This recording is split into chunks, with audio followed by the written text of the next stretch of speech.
వేమూరు నియోజకవర్గంలో యువతకు ఉపాధి దిశగా పెద్ద ముందడుగు. ఎమ్మెల్యే నక్కా ఆనందబాబు ఆధ్వర్యంలో నిర్వహించిన భారీ జాబ్ మేళా ఘన విజయం సాధించింది. వందలాది మంది యువతి యువకులు పాల్గొని వివిధ రంగాల్లో ఉద్యోగ అవకాశాలను అందిపుచ్చుకున్నారు.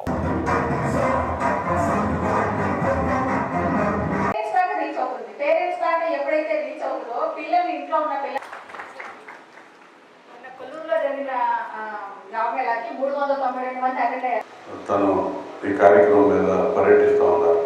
మామూలు కూడా మేము మర్చిపోయినా 1-4 సార్లు తిరిగి నిరుద్యోగ యువతకు సంబంధించి ఉపాధి కల్పించడానికి ఒకసారి కదా ఒకసారైనా మీరు వస్తారు, ఏదో ఒకటి చేయాలనే ఒక ఉత్సాహంతో పనిచేస్తూ ఉన్నారు. వారికి ప్రత్యేకమైనటువంటి అభినందనలు కూడా తెలియజేస్తున్నాను. మీరు ఇక్కడ ఉన్నటువంటి యువకులు అవకాశాన్ని సాధ్యమైనంత వరకు వినియోగించుకోవడానికి ప్రయత్నం చేయండి. మీకు దానిలో లాభం ఉపయోగం ఉన్నంత వరకు మీరు ఉపయోగించుకోండి, వెళ్ళడానికి ట్రై చేయండి.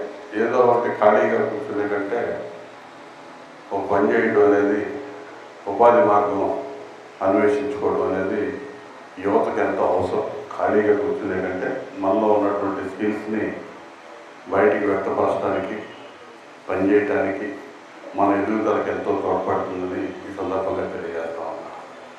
ఎందుకంటే ఆంధ్రప్రదేశ్ రాష్ట్రంలో 19 నుంచి 24 దాకా యువతరం అంతా నిర్వీర్యం అయిపోయింది, నిస్తేజం అయిపోయింది. యువతని గంజాయికి, మాదక ద్రవ్యాలకి బానిసలు చేసే జగన్మోహన్ రెడ్డి ప్రభుత్వంలో పని చేసుకోవాలనే తలంపు కూడా లేకుండా, ఆలోచన లేకుండా వారి యొక్క జీవితాలని పాడు చేసినటువంటి పరిస్థితిని చూసాం. ఇలా 2024 నుంచి ఇప్పటికి 2 సంవత్సరాలు సుమారుగా అవస్థ ఉంది. చంద్రబాబు నాయుడు గారి నాయకత్వంలో కూటమి ప్రభుత్వం వచ్చినాక ముఖ్యంగా ఈ స్కిల్ డెవలప్మెంట్, ఉపాధి కల్పన, ఇండస్ట్రీస్, ఐటీ రంగం కానీ ఇదంతా అభివృద్ధి చేయడానికి నారా లోకేష్ గారి నాయకత్వంలో ఇతోధికంగా శ్రమిస్తూ ఉంది ప్రభుత్వం. సిఐ సమ్మిట్ జరిపి విశాఖపట్నంలో దేశ విదేశాల నుంచి ఎంతోమంది పారిశ్రామికవేత్తలు ఈ రాష్ట్రానికి ఆకర్షించి పరిశ్రమలు రావడానికి దోహదం చేసి 16.5 లక్షల కోట్ల రూపాయలు ఎంఓయూ ద్వారా ఇలా రెడీ చేసి పరిశ్రమలు అభివృద్ధి చేయడానికి కృషి చేస్తా ఉన్నాం. దావోస్ పర్యటనకి 2 సార్లు ముఖ్యమంత్రి గారు లోకేష్ గారు వెళ్ళి 3.5 లక్షల కోట్ల రూపాయల ఎంఓయూలు తీసుకొచ్చారు. అంటే దగ్గర 20 లక్షల ఎంఓయూలు, 20 లక్షల కోట్ల రూపాయల ఎంఓయూలు వివిధ పారిశ్రామికవేత్తలు, దేశంలో ఉన్న వివిధ రాష్ట్రాల్లో ఉన్నటువంటి పారిశ్రామికవేత్తలు కానీ, విదేశాల్లో ఉన్నటువంటి పారిశ్రామికవేత్తలు కానీ పెట్టుబడులు పెట్టడానికి మన రాష్ట్రానికి ఔత్సాహికులుగా ముందుకొచ్చి వాళ్ళందరూ కూడా ఎంఓఏలు, మెమోరాండం ఆఫ్ అండర్స్టాండింగ్, మనతో అగ్రిమెంట్ కుదుర్చుకున్నారు. ఇవన్నీ కనుక కార్యరూపం దాలిస్తే మన రాష్ట్రంలో ఉన్నటువంటి 20 లక్షల మంది నిరుద్యోగులకి ఉపాధి కల్పిస్తున్నట్లు ఎటువంటి సందేహం లేదు.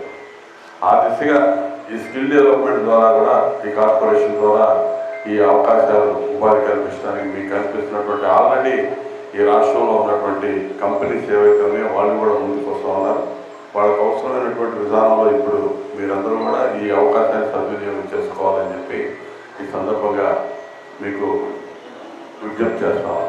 మన ప్రాంతం ముఖ్యంగా వ్యవసాయ ఆధార ప్రాంతం, గ్రామీణ ప్రాంతం. ఇక్కడ కూడా చదువుకున్నటువంటి యువత ఖాళీగా తిరగకూడదు గ్రామాల్లో అనేది నా ఉద్దేశం. కాబట్టి ఏదో ఒక అవకాశం, వచ్చినటువంటి అవకాశాన్ని చిన్నదైనా పెద్దదైనా అందిపుచ్చుకొని పైకట్టానికి మీరు ప్రయత్నం చేయాలి. అవకాశాలు ఎప్పటికప్పుడు మనం వెతుక్కుంటూ ముందుకెళ్ళడానికి ప్రయత్నం చేయాలి. అది భవిష్యత్తుకి ఎంతో ఉపయోగపడుతుంది అనేది నా అభిలాష.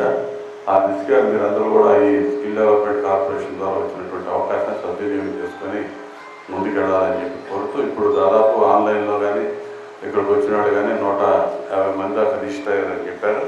అదేవిధంగా మొన్న కొల్లూరులో జరిగినటువంటి క్యాంపు ద్వారా కొంతమంది ఈ ఉపాధి అవకాశాలు పొందారు. రాబోయే రోజుల్లో కూడా మిగతా మండలాల్లో కూడా ఈ కార్యక్రమాలు ఏర్పాటు చేసి ముందుకెళ్తామని చెప్పి సందర్భంగా తెలియజేస్తూ